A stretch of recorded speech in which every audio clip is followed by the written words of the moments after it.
What we have here is a 1979 Sea Ray 360 SRV. It's got a 13-foot 11-inch beam.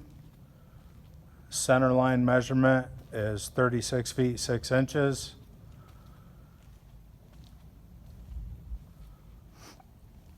Overall height from the bottom of the keel to the top is 137 inches. It has twin 454 Mercruisers that have been completely rebuilt.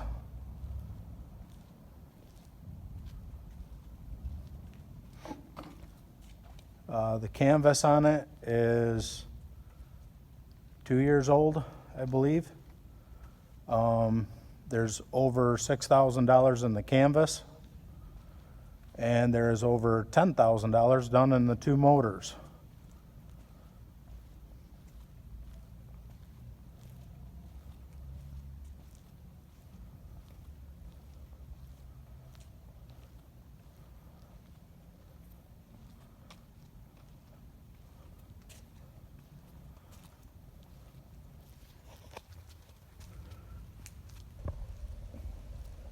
It will need bottom paint next year to be touched up. Their bottom paint is good enough for this year to be able to enjoy the boat. Depends on the expense of the bottom paint, boils down to whether or not you do it or you hire it done. It does have the twin tunnel drives. When the motors were rebuilt, the props were tweaked back into specs. Teak swim platform. This swim platform was in perfect condition until last year up in Tawas, Michigan. Bad storm came through and it got bumped up against the dock. I'll show you here too. I have a moisture meter that you can tell on the meter that is the in the dry zone at the bottom there at the water line.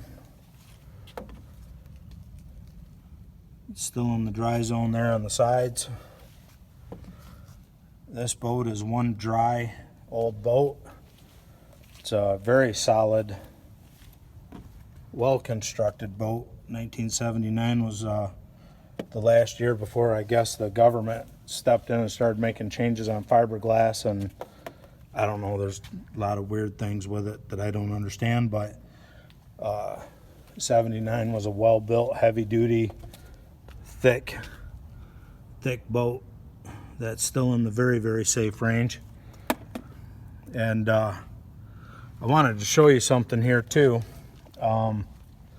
This is, we happen to be in the barn next to this, someone's Bayliner.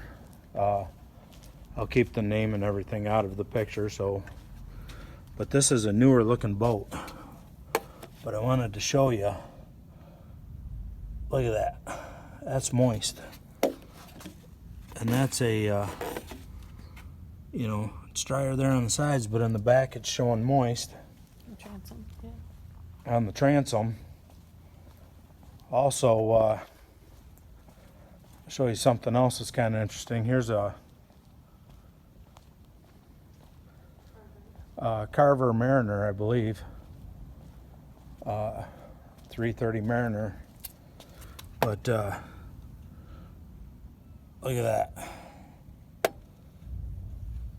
Yeah, that one's slightly waterlogged. You want to do this thing? But I'll go over here to the port side of the boat now and show you a couple spots here. Dry. Come down here. Dry.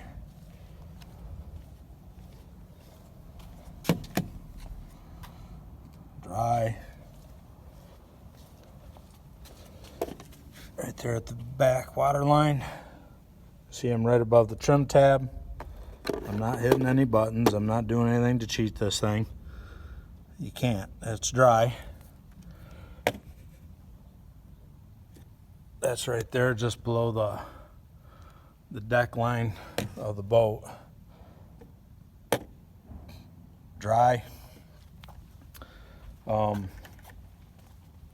As I said, you can see that this is just a well-built boat. Climb up inside here. This is your view coming into the back. Stepping in.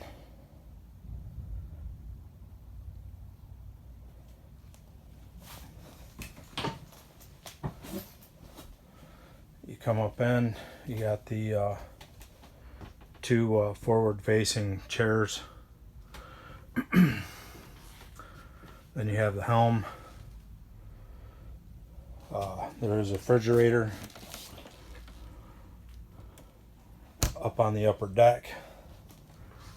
That's your view out the back. It is the T-top. That is canvas up there on top. When we redid the canvas, I made it to where the side windows, I know you can't see, it's kind of dark. There's a zipper there so that the side window section will zip out, so you can leave the upper T-top on, but be able to get some air, you know, movement if you want. There's the helm. It's got a 12-inch, I'm sorry, 11-inch Humminbird, the 1158, I believe. Yep.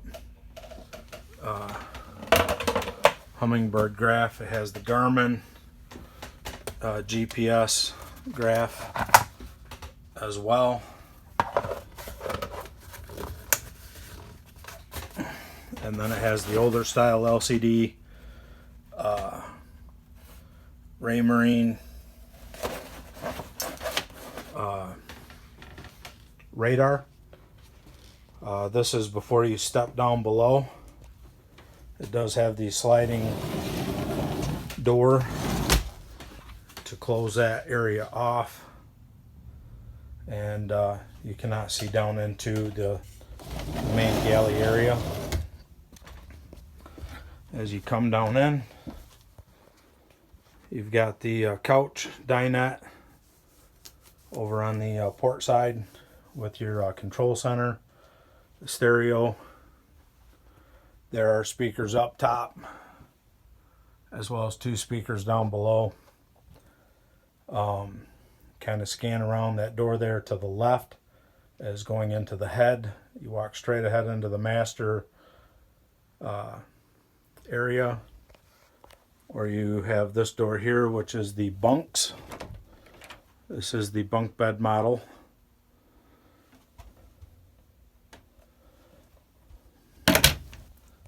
And then still standing here in the galley, you have a microwave, cabinet space, sink, stove with an oven, refrigerator, freezer combo, the Norcold. I like that a lot better than the other ones they had, which were side by sides. I'll show you here. It's just a small window there to yeah. Then I redid the carpet up on the top. This here, I redid all that. I cut in new upper hatches. They're the Bomar Marine hatches. You come up to the front here. Let me see if I can get a light turned on. This is the master bedroom. It has a sink in here. You have behind the mirrors there in the sink, you have your closet and storage.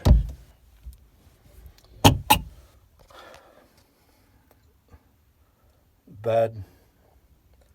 Got a couple little windows up there on the sides, and then a new Bomar hatch up in the top. Let me turn this light off. I'll turn back around here. Sorry if it's fast, don't mean to be. So I'm standing in the master bedroom, looking out the back, right out all the way to the back of the boat there.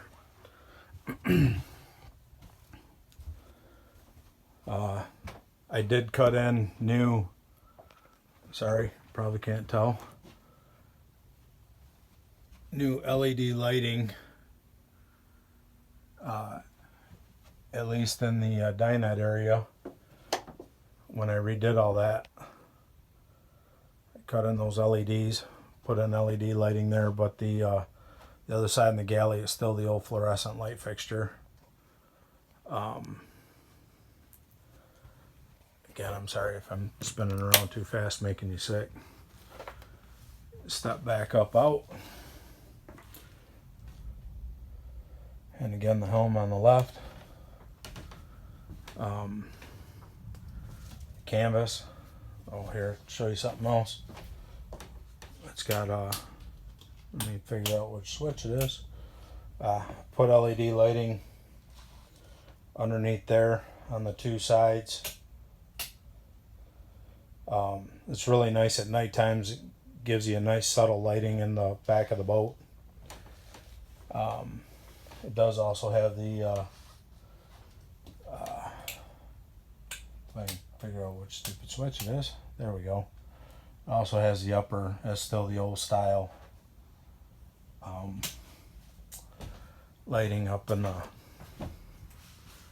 to light up the back of the boat too. So that's about it. It's a very, very well built, old solid boat. I did update the radio. It's a new Standard Horizon ship to shore radio, as well as the, like I said, that Humminbird graph I put in. The rest of it is the way it was when I got it.